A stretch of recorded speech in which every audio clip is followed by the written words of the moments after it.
Welcome to the show today. You got me, Vai Sikahema, and I have a very special guest today. He played for the Arizona Cardinals from 1979 to, I believe, 1991. 1992, he played for the Philadelphia Eagles. And both the Cardinals and the Eagles, he played with my dad, Vai Sikahema. He's a legend. He was the wide receiver of the year, player of the year, All-Pro in 1983 and 1984 with the St. Louis Cardinals. Please welcome wide receiver Roy Green. Hey, how you doing, Landon? Great to be here. Good to see you. Thanks so much for coming on the show. Oh, you know I would for sure. You know, your dad is one of my favorite people. Don't you tell him that, though. Of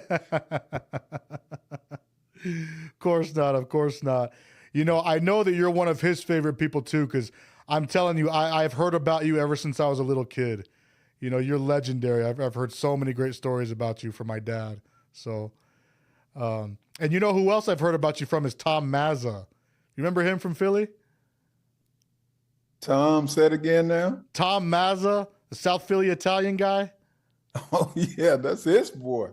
Yeah, I definitely met him. Everybody knows him, don't they? They do. They do. It's his city, man. It might as well be his city. Yeah, you remember he runs the limo company. Right, for sure. Yeah. Yeah, he was until he passed about 12 years ago or so. Yeah, him and my dad always talked about you. So, but yeah, let's talk about, some of these stories from your career.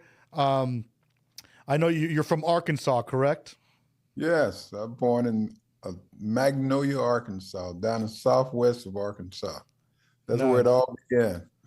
Nice. That's really awesome. But yeah, I know. You went to a small college, correct? But you still Yeah. made it to, you still got drafted into the NFL in the draft by the St. Louis Cardinals, despite coming from a small school, correct? Yeah, it was fortunately that I was at the right coach. The coach there, his name was Sporty Carpenter. That's what we call him, Sporty Carpenter at Henderson State University. Got a couple stories for Coach when he recruited me. First, he came to my house and spoke. He spent most of the time talking to my mom, so he was recruiting her, I guess. Nice. And so one of the things when I spoke, because in high school, I played both ways. I played offense and defense then, and I was going to make sure that where I went, I was going to be able to play offense. And most of the people would come and talk to me, and if I tell them, look, I'm only going to play offense, they wanted me as a defensive player. We wouldn't even have a conversation. So and I told Coach Carpenter that. He said, of course, that's what we want you for. So, okay, so I signed with him. And the first day that we get to practice and come there, I got this red jersey. You had two jerseys. For the defense was red, the offense was gray. So when I get in there for the first time, I got a red jersey, which is defense, and I go to the trainer up in the front. I go, hey man, I got the wrong jersey. I said, I'm an offensive player. So he looks at his list and he goes, well, it doesn't say here. He said, I think you better go and talk to coach. So I go outside and I go talk to coach. I say, hey coach. He goes, yeah, Hoss. I said, I have a red jersey. And he says, yeah. I said, I thought defense was red and offense was the gray jersey, and I don't have a gray jersey. He said, yeah, you're right. I said, you told me that I could play offense. And he looked at me, he said, well, I lied to you, right? So he said, go over there and get that red jersey. He said, I'm not throwing any balls here. So we play defense, specialties. He said, we might throw the ball 3 times a game. So you're going to be useless to play offense for us. So that's how I signed. So that's how I went on and just played defense in college. Wow, I didn't know that. So did you play wide receiver at all in college or no? Never played. I had 2 running plays that I did in my whole 4-year career, and I threw 1 touchdown. and had another, big run I've done. But, I played defense the majority of the time and return punts and kickoffs. That's what I did. I had no idea. So how did you end up, becoming a receiver in the NFL then? Sort of the same kind of thing. When I drafted as a defensive back, I never really thought about offense anymore because I was a pretty high pick for a guy from Henderson State to even get drafted. And going there, I was drafted defensive back. And my first year, mostly playoffs. Mostly just little specialty things, playing on nickel, that kind of thing.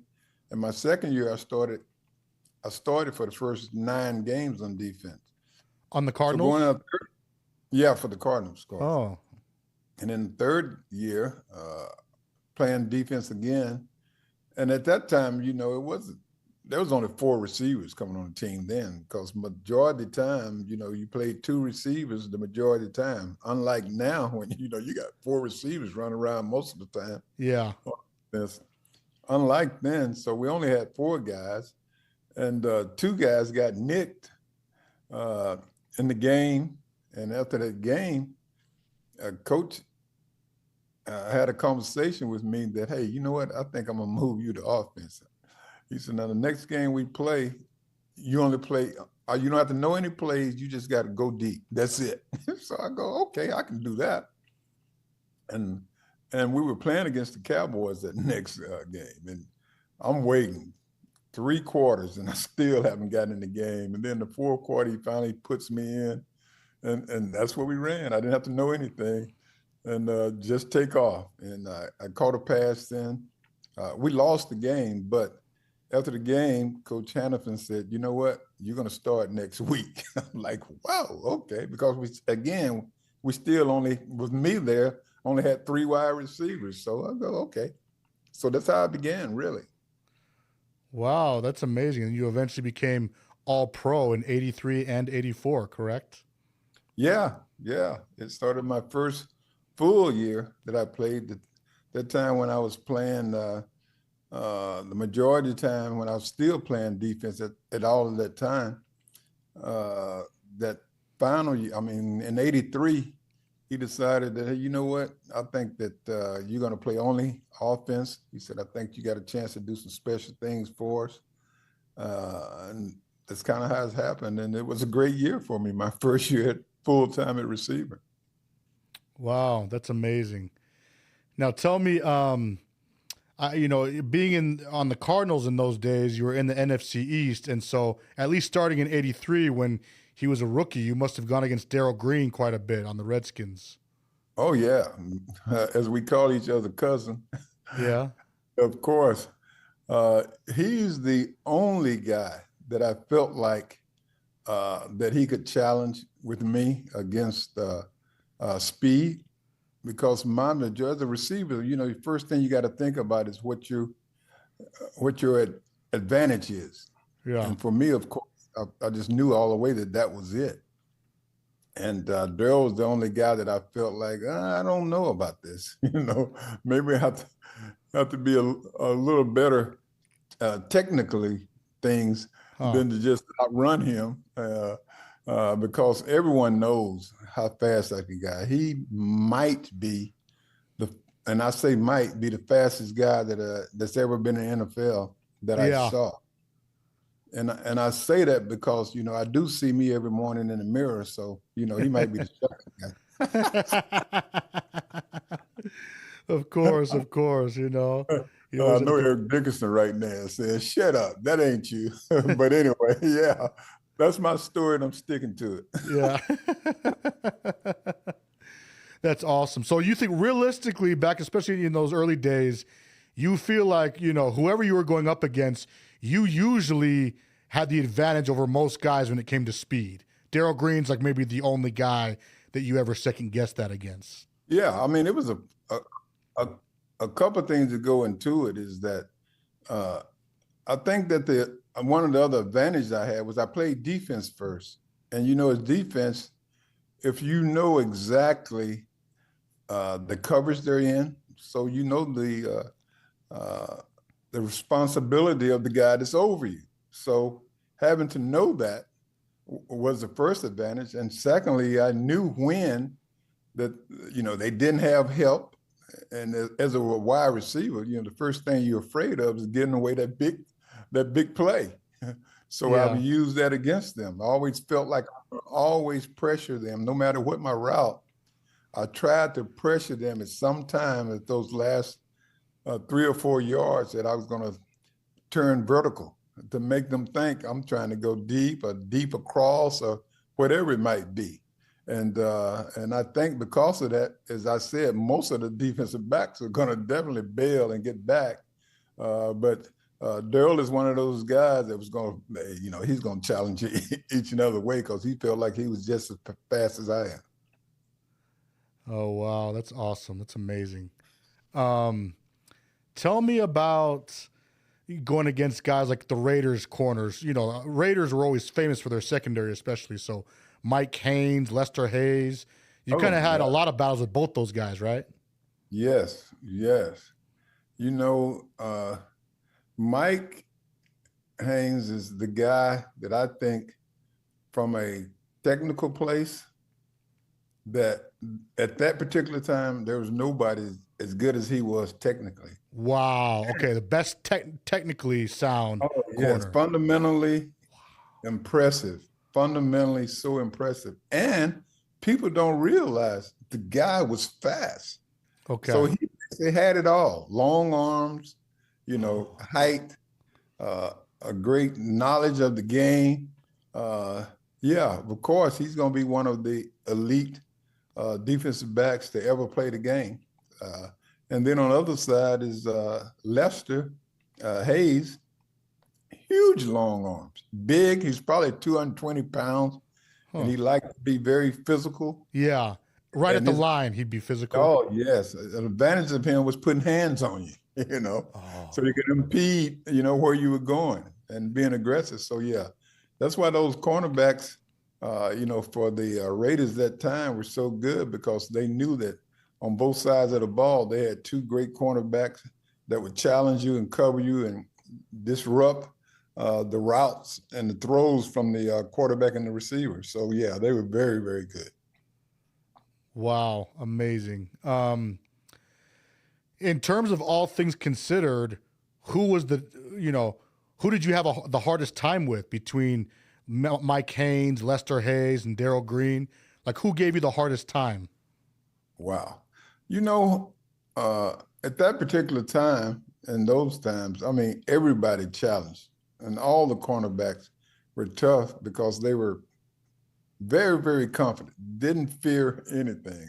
Those guys, as they said, had the great memory, a bad memory, because they didn't remember that they just got beat the play before. They still step up as if they were the best.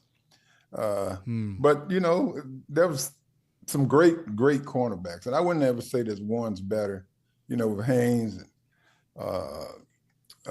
Lester, obviously Darrell, and Everson Walls. Oh, the Cowboys?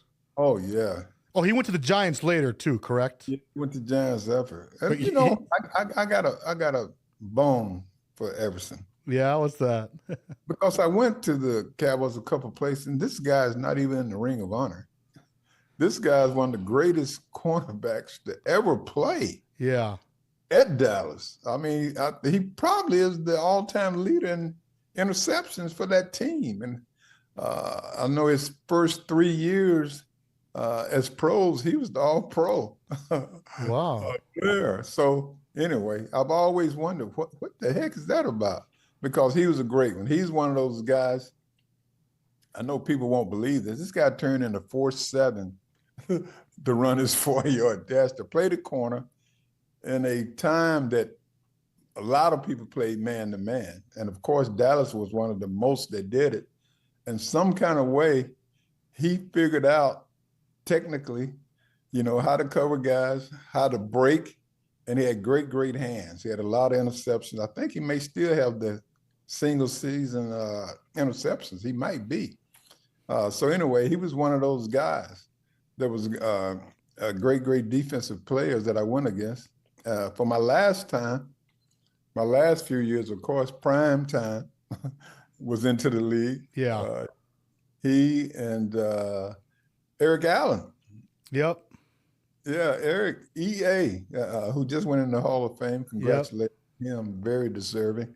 And he was one of those guys. So yeah, it was a bunch of guys that you had to be able to to do your thing if you want some catches. Oh, that's really awesome. That's really awesome. In terms of safeties, like, were there certain safeties in particular that you feel like were often, whether they were headhunting or not, they were tough, taking you down over the middle and stuff like that? I mean, was Andre Waters one of them? Are there others? I mean, who comes to mind in that regard? Hey, man, when you talk about the first thing you say is Ronnie Lott, Oh, yeah. that's the first thing you say. Of course. Yeah, this is a guy who, when you break the huddle at that time, you want to know when you played against them, you go find out where he is. Let's find out where he is, because he could put you out for the rest of the game. That's what kind of Ronnie Lott was. And another guy, a great technician and loved the game. I don't know if people realize that his first few years in the NFL, he was a cornerback. Oh, Ronnie Lott? Yeah, and he made pro cornerback. So you know what kind of athlete he is. He could play the corner and moved on to safety and become a all-time Hall of Famer. So yeah, it's safety. Atwater at the the Broncos. Broncos was there. Yeah. Oh, bless him, is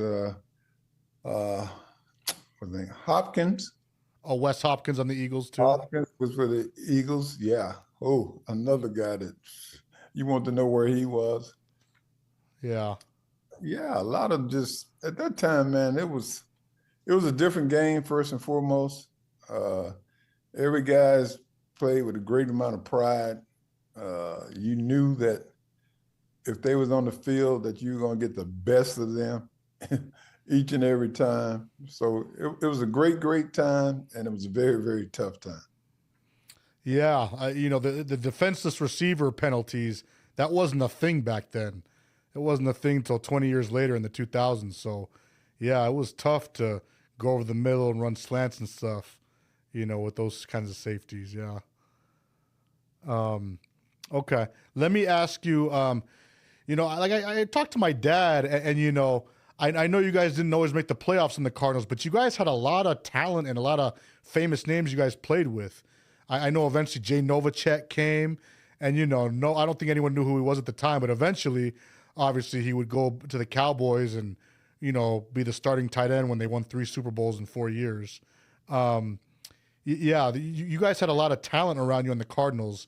Yeah, well, you remember much about Jay Novacek and what he was like? I do. Of course I do. Yeah. Novacek was one of those guys who probably ever said a word. One of the hardest workers there is. Huh. When he came, matter of fact, your dad and myself, we used to train with him every off season with a guy called Mac Newton, bless him, who's passed away. A great coach and trainer for us. Got us in shape every off season, and Novacek was one of those guys, and your dad, no matter how many reps and how much time, you knew they were going to put the time in. They were going to do all of it. They wasn't going to miss a rep. It was just those type of personalities that they had. So the fact that all that was against it, with us, all made us better players. And so there's a good group of guys that used to come and do that as a Cardinals. As you said, there's more ability than people would think because of, records and results. But you could understand that, when you're a pro, man, you're good, Sure. You don't make it to that level unless you're good. But there's always, like everything else, like a friend told me a long time ago who's a doctor, and which is similar to football players. You know, when doctors come and you go in and say there's 100 guys in the college, excuse me, thought I'd sneeze. You're good. There it came. Thank you. But when they come in, you know, there's the number one guy is all the doctors, right? So you go in, and one of the doctors told me, said, now you do know there's a number 100 guy, right? So yeah. He said, but we put all there on the wall says doctor. And that's kind of where it is as the pros. That's why there's some Hall of Famers and, you know, a lot that aren't, because there's different. Even though you're elite, great players, there's always something a little different about players. So anyway, to say that is the fact that, you know, we didn't play many playoffs or didn't get the opportunity to get to the Super Bowl. We had a great talented people for sure. Oh, that's amazing. That's really amazing. Do you remember much? I always love these stories my dad tells me about Falaniko Noga. You know, he came in a year or two before my dad did, but he heard the stories. But yeah, what was your impression of Falaniko Noga when he first got drafted to the Cardinals? Hey, man, you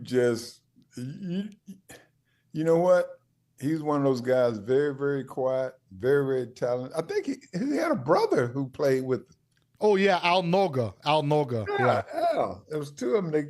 They came and played. But as far as hitting people, as I talked about, you know, running a lot. Yeah. He was one of those kind of guys, right? If he's on the field, try to find out exactly where he is and avoid him as much as you can, because he was very aggressive, very athletic, so big and mobile, and just, oh man, had a lot bit of abilities and played very well for us. I didn't realize that. See, I always thought of him as a real big, strong, tough guy, but I didn't realize he was also very mobile and athletic too, huh? Oh yes, for sure. Back and forth in a space between those two tackles, from in between one to the other side in there. Jeez. Great quickness, and he covered people too. Wow. You know, backside of the level. Yeah, man, he had a lot of ability. He's one of those guys that were special. And, you know, if you're getting in in the pros, if you're in the right situation, in the right system, you know, it isn't fortunate. I mean, it isn't, most of the guys don't be that fortunate, because you might not get drafted to the team that's known for what you are, or his coordinator might be the guy, his system, that knows how to do the best that you do. So anyway, it's a lot of luck being at the right time in the right place to go and be as elite as you want to be, because again, as I said, everybody's good.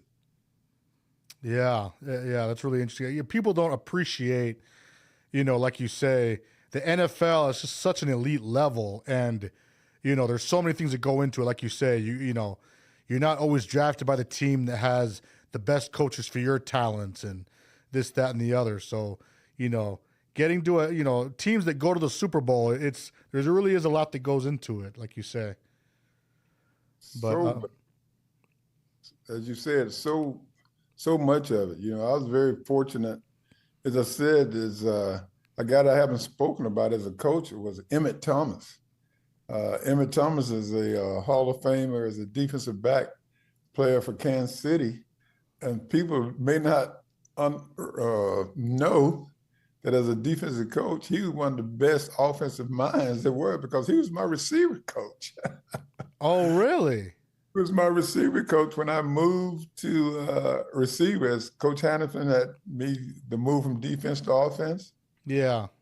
And to add into the fact that enhanced what I did was Emmett Thomas doing it all season when they decided I was going to be all time as a receiver. Yeah.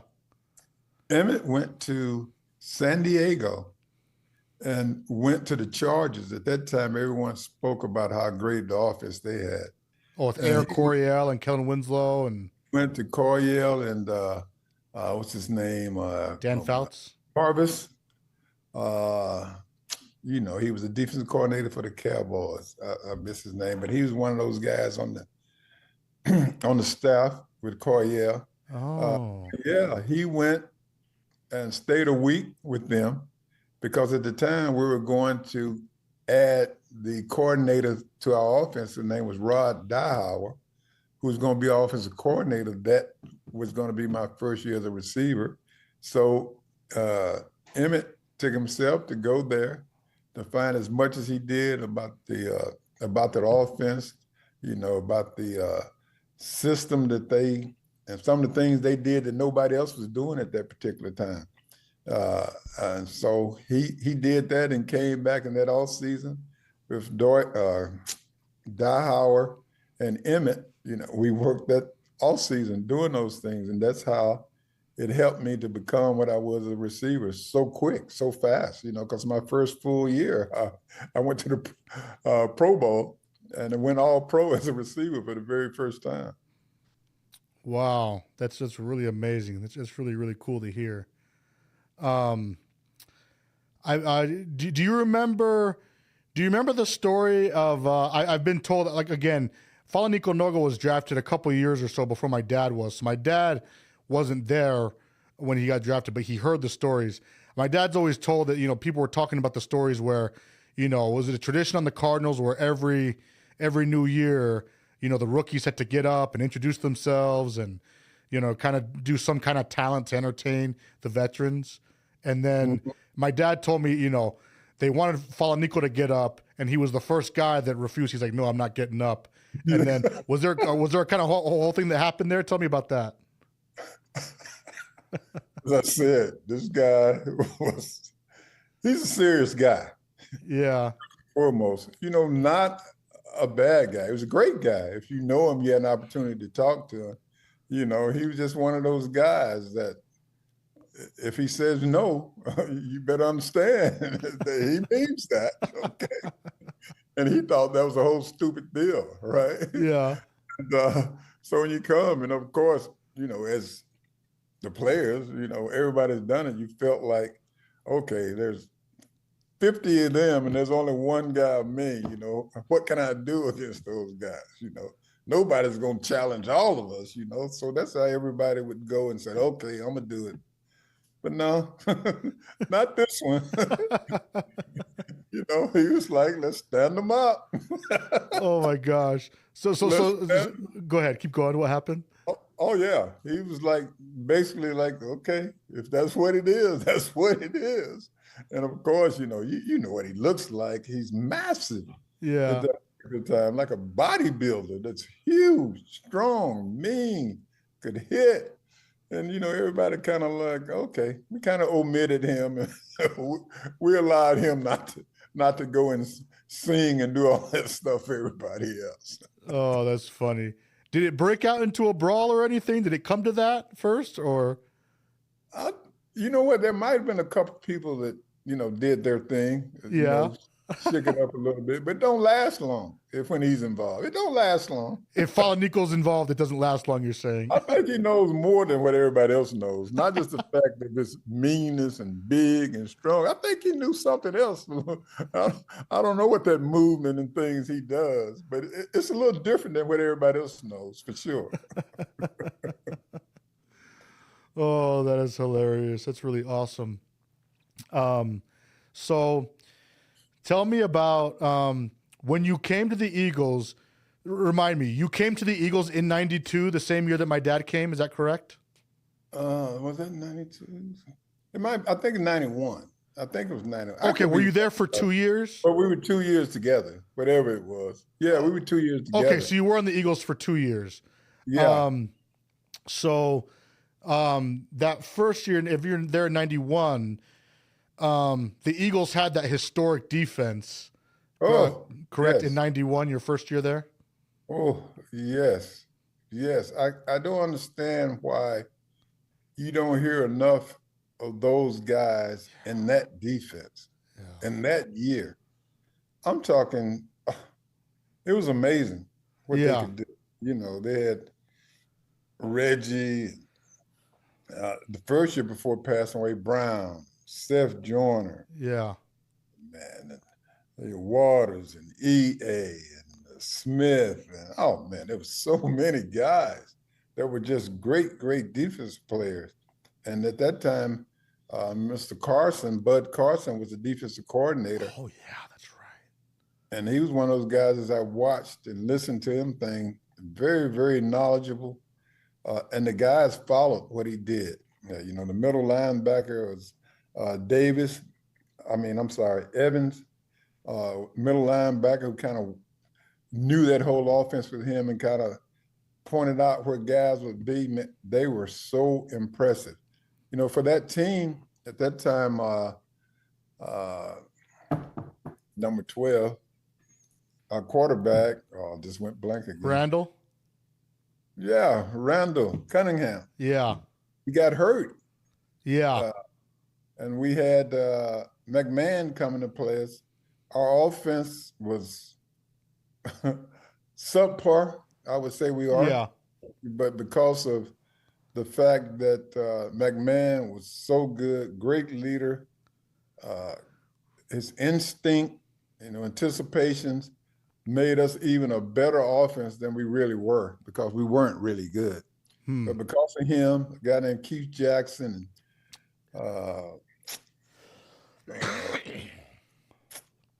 Keith Jackson, that guy, and I'm just went my running back, Ohio, number 1 pick from Ohio, Byers. Yeah. Oh yeah, Keith Byers. Those guys, for some reason, they kept us in games offensively, but that defense, we didn't have to score much, you know. Yeah.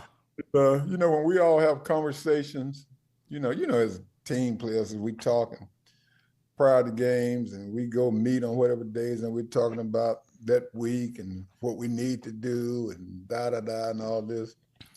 And so I finally said, this was after Jim got hurt.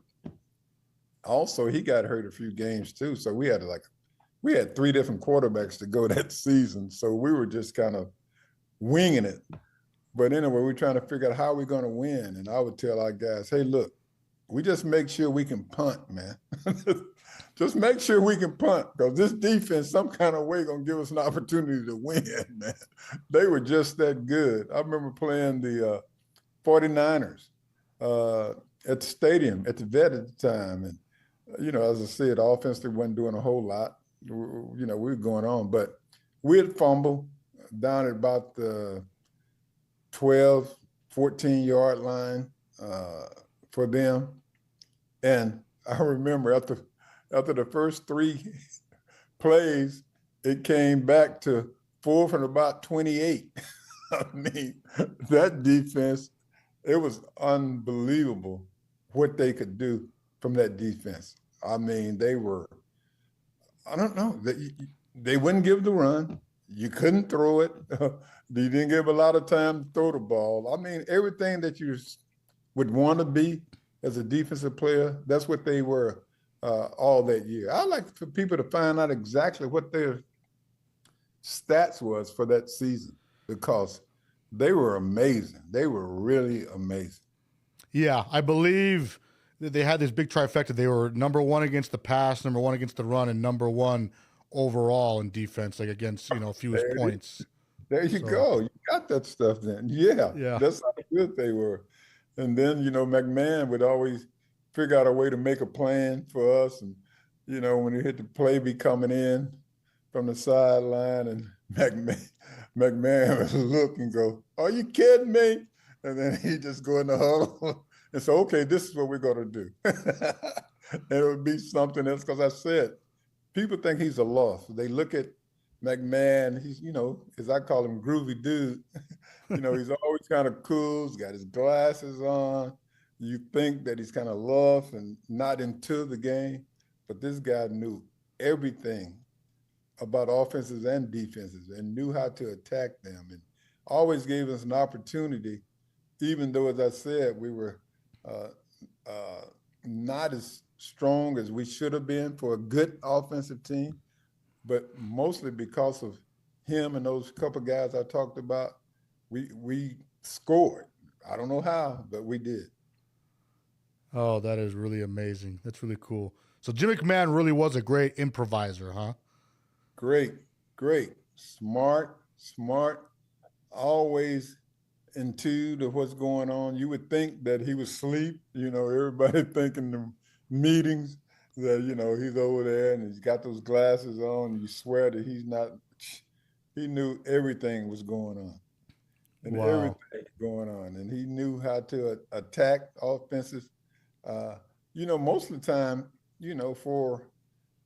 particularly now quarterbacks don't call plays and those kind of things because it's so hard when you're any player. If you're a quarterback and you're seeing, you can't really be in tune unless it's the guy that you knew in this particular play. Okay, I know that this guy was inside technique and I know it's man, whatever that may be. But that's good for a quarterback can do just one or two guys on the side. But for a guy, for some reason, that could know what the heck their whole scheme was about within about 2 series, and knew what he needed to do to attack people. And it was always very fortunate doing that. McMahon is a great leader, a great underrated quarterback. His timing, he always threw prior to most quarterbacks would release the ball because his anticipation was probably one of the best things he ever did. Wow. That's amazing. That's really cool. So 92, I think it was your last year. That summer, Jerome Brown famously passed away in a car accident. And you were there for the following season in 92, right? With my dad? Right. That season's a really famous season, at least in Philly. Like you say, I'm surprised it's not more well known around NFL circles everywhere. But tell me about that season. Like, I know it was supposed to be dedicated to Jerome Brown, and it was like, okay, if we're going to win the Super Bowl, it's got to be this year, and we got to do it for Jerome Brown.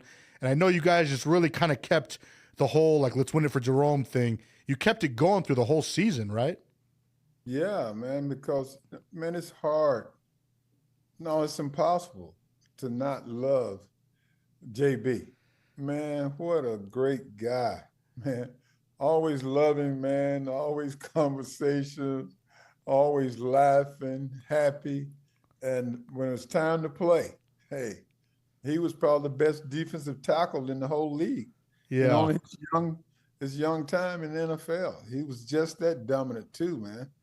And for him to have the accident and to pass away, oh man, it hurt us all. It hurt us deeply, man. And we knew how much he loved the game and how much he loved for Philly and wanted to win because, I knew just a short time that first year I was there, man, how bad he wanted to win, man. He really, most of the guys are that way, but he had something deep inside of him that you knew. And we felt like we were good enough to do that too. As I talked about some of the greatest players on that particular defense, because with that defense, you have an opportunity. You really have an opportunity. And I think did we win 10 or 11 games that season, but we made the playoffs. Yeah. And and we felt like, we went and played New Orleans. Yeah. Played the Saints and beat them the first round. Yeah. Then we had to go play the Cowboys. Yep. Cowboys were they were pretty dang good at that time. Yeah. But it felt like we could match them. I really did. Because you guys killed them at the beginning of the season, right? Oh, yeah. I mean, we have that. I'm telling you. We had an opportunity to do it, but for some reason, I won't go into what I really think happened. But you sure? I mean, I'd love to hear it, but well, I wasn't too. No, I won't do that. But I don't think we had the proper opportunities to put people in positions for us to win the games. I'll just put it that way. Huh. Yeah. So anyway, but the Cowboys, they were really, really good then, man, on both sides. And offensively, they were clicking. And, I hear, and I didn't know at the time, but over the last, 15 years or so, you kind of find out that when people get hot toward the end of the year, they generally have a time. They have a time for someone to beat them. And that's what the Cowboys were at that time. Because as you said, we manhandled them early in the year. They weren't clicking as much as they were in those last 2 or 3 games at the end of the season, then onto the playoffs. And they were awesome. They were really awesome. Oh, that's crazy. Yeah, yeah. That's cool that you talk about just how lovable of a person Jerome Brown was. I mean, tell me a little bit more about that, if that's okay. Like, because he's obviously famous, but what was it about him that was so magnetic? And, why did everyone love him so much, like you say? Well, because he's like a big old bear, everybody wants to get a big teddy bear. You just want to hug him, man. Yeah. And he always had a smile. He always had a conversation. I don't even know if I can say the words he says to me sometimes. Is this legal to say bad words or anything? Yeah, if you want to, you can say it. Okay. Because, what I said, I come my first year, playing against him and how tough, and, me being the guy, when it's true. When you're a team and you go from a defense, you have scouts, and they know who they have to stop and who they have to try to beat, for them to win from a defense. And for us, it was one of them was me. Right? Yeah, of course. And so, and of course, I'm always, as your dad would tell, I'm always talking stuff. Yeah. But, after I first come in, we used to talk, and then JB, the first thing he said to me, he said, "Hey, I know what I'm gonna call you all the time." I said, "What's that?" He said, "Oh, that's your name." Oh, that's what he would call me all the time. This is the first time that we really had a physical conversation, right? Yeah. And he was saying it, and it didn't upset me anything. He was hugging me. We were talking, man, and from there, almost every day we would have conversations, man. And I just loved him to death. And, if it was me to be attracted for his personality and how great a guy he was for just that short a time, you can imagine why everybody felt like they wanted to do this for him, because everybody loved the guy. Everybody did. Oh, that's funny. That's just really cool. So he said that to you when you first got to the Eagles, you're saying? Or was it when you were playing against him on the Cardinals? I'm sorry, say it again? So when he first came up to you and said that, was that when you were on the Eagles or when you were playing against him on the Cardinals? No, when I came to join the team. Oh, okay. That's really funny. And that name clicked to, well, of course, Jim McMahon loved that name. So he called me that to this day. He still every time I see him, he calls me that now. So those two guys always call me that. And, JB and Jimmy Mack, that was my name. That was what I was called every moment there was a conversation. It was never Roy. It was never JetStream. It was never that. It was that name. Yeah. I just call it again. Oh, that's so funny. That's really awesome. Oh, that's really hilarious. I've heard my dad call you that before. Where did you get the nickname JetStream? There was a guy, his name was, oh my God, Schumann. He was a wide receiver from the 49ers, came to us. We picked him up in the offseason as a free agent. And when Coach Hannafin became the head coach, and as I said, we made Dahauer was going to be offensive coordinator. And for some reason, Dahauer and Hannafin said, okay, we got to know exactly what guys are capable of, so there's some special tests they were going to do in training camp that year. So we're going to have to run the 300. We have to run certain kind of drill, almost like a dang pre-draft or something. I'm like, Yeah. this is ridiculous. So anyway, we had to run 40s at time. And of course, the young guys, the rookies, would go about a week before us. And the coaches would always, from the groups, they would have bets. And anyway, we drafted 3 defensive backs in the first 5 years. And I drafted 3 defensive backs because we were needing defensive back help. So at that camp prior, and those guys run the 40s, the defensive coaches had some great times there. They had Lionel Washington. You remember him? Was the defensive back who was with the Cardinals and went on to the Raiders. The guy ran 4.3. Wow. And the guy named Leonard Smith, who was our safety, he was our number 1 pick that year. He came and he ran like a 4.4 flat. Wow. And then what was his name? Junior, what I call him Junior, but Lonnie Young ran defensive back, and he ran like a 4.41. These are guys that I draft. We had 4 guys, and the other, who was our 4th guy? Cedric Mack ran 4.44. So of course, those are great times. And Emmett had called me at camp. He says, "Man, you wouldn't believe the speed we got for our team, man." And he told me what was going on. I said, "Gosh," I said, "Yeah, that's pretty good." And he says, "But you know what? I want to make a bet for everybody, man." He said, "I'm going to bet them when you get to camp, you're going to run faster, the fastest one of any of those guys." And he says, I said, "Okay." Right. So we had to run the times, and I ran the 40. And that first time I ran was a 4.28 was the first time I ran. Wow. And coach says, "No, I missed that." And this is the golfers. "I missed it. So you got to run 2 anyway." I said, "Okay, fine." And the next one I ran 4.26. And that time Schumer was there watching. He says, "Oh my God." He says, "Man, that's like a jet stream there." And so for some reason, everybody started calling it all day, that whole camp. At that time, 6 weeks of camp. Yeah. It just kind of stuck in. Everybody used to call me that. But yeah, it stuck in. I love that. That's a cool nickname. It's just smooth, Yeah. JetStream. Yeah, that was it.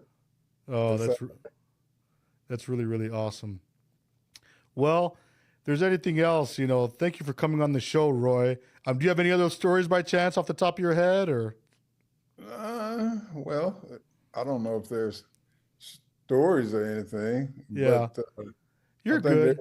everybody needs to know how much I've always been a Cardinal. Crazy as I know, I spent some time in Philly, man, and there's some guys that I love to death. It's a great opportunity for to have an opportunity to go to the Super Bowl because of those 2 great years I had, and Yeah. for Reggie and Seth and Yeah, Clyde Simmons. E.A. Simmons. Oh, Clyde. Clyde. Oh, my goodness. Underrated defensive end right there. Oh, yeah. Yeah. Very underrated. Yeah, it was a lot of great guys to be there. But I got to tell the fact, and I know people are not going to believe this, but if you still look into, I think it was in 84, the Cardinals should have been the Super Bowl champion team. Yeah. Should have been the Super Bowl champion team. The Niners won it that year. Tell me about why the Cardinals should have won it that year. Well, I think the Redskins won it then in 84, 85. 85 then would be when they won it. Yeah, 85.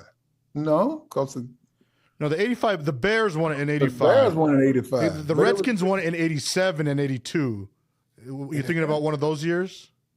Well, it was I remember that year was 84 because in the last 5 weeks we had to make a run as I told you before, when the teams are toward the end, you Yeah. start clicking in every possible way Yeah. when you win. And I'm pretty sure it was 84 in the not the Cowboys, the Redskins at the time, called Redskins went and won that. Look it up, though. Okay. Go ahead. Pretty sure they did. Okay. It was the 84 season. Okay. So anyway, we're playing the Cowboys in one of those games. We're leading the league. And we play the Cowboys, and in the end of it's in the fourth quarter. If you look it up, people look it up and find it, and I found it on the way. There's a call against me that caused us to lose the game. Oh. If you look it up and find it, it was called against me offensive interference. Huh. One of my dearest friends, Everson Walls, who, we talk about it all the time. Well, I do. He don't want to talk about it, but I do. But yeah, if anybody looks and sees it, they will say, "Oh my goodness, are you?"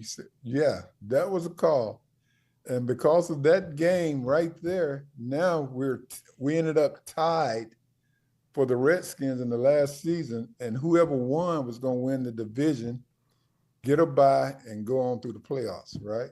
Oh. And that's when the Redskins went on and won, because they beat us in the last game. And in that last game in RFK, look at about 3 or 4 of those calls in the fourth quarter, and you would say, this is unbelievable, man. Bad calls, huh? One was roughing the quarterback, about 2 of them. It was just some crazy things that if you go and look them up, you're probably going to feel sorry for us. You're probably going to feel sorry for us because, as I said, we were clicking, man. Everything was clicking offensively. Yeah. Whenever we got together, we could do it. We took the lead with, I think, a little over a minute and 50 or 48 seconds or something on the very last, and they end up and had 2 terrible calls, and they end up and kicked a field goal to beat us. So yeah, so that's one of the things I can't ever get it out of my head, because I know that was the real opportunity. There was no question that was for me. That was for us. That was for that particular year. So anyway. Wow, interesting. I never knew that, but that's really cool. Yeah. Well, thank you again. We'll close here, but thank you again, Roy Green, for coming on the show. I really appreciate it. You've been, a legend in the NFL. You're a legend in our household, and I know my parents speak so highly of you. So thank you again for coming on my show. No, thank you, Landon. I love your family, man. They're some great guys. They don't get any better than Vi and your mother. Awesome people. You can't help but be around them. As I said, about some people, I tell you, just a short time around them, you know that they're loving people, and you can't help but loving them back. So those are those kind of people. Oh, thank you again. That really means a lot to me, Roy. Thank you again. We'll close. Right. Yeah, we'll see you later. Thank you again. All right, take care, man. Take care.